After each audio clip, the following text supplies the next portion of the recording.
Ah. Oh. Sasa iko hivi. Nikiwa niupo kwa mjengo. Nishawahi ekewa simiti kwa mgongo. Nikasema toa moja. Kumbe ni moja. Ilibidi nijivute saa 2 asubuhi hata kabla ifika saa ya chai.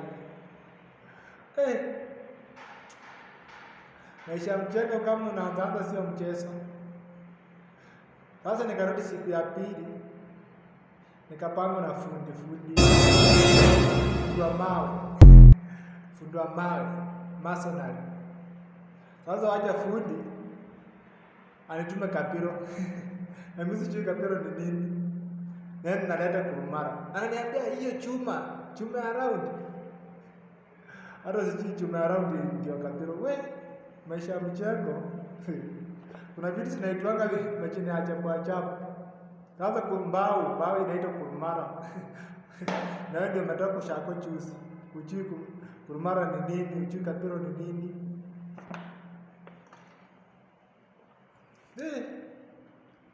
Maisha ya mjengo kama unaanza inakuwa ngumu sana. Ukitoka huko ukienda kulala umeisha, umebeba mawe ya 9, matimange mawe mrefu. Mawe mzito yenye lori na bebanga huku nje. Hiyo ndio unabeba peke yako ukiwa mtu wa mkono. Maisha ya mtu wa mkono maisha ngumu.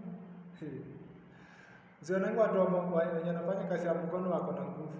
Ndio wako na nguvu, lakini wanapitia wakati mgumu. Maisha ya mtu wa mkono ni maisha ngumu sana. Pesa ni kidogo, lakini unachoka. Fundi kazi yake ni kupanda juu ya ngazi na kuambia leta hiyo, leta nusu. Leta 3/4. Unaendea mchanga zero floor. So huko ground huko chini. Kama floor itaanza hapo chini.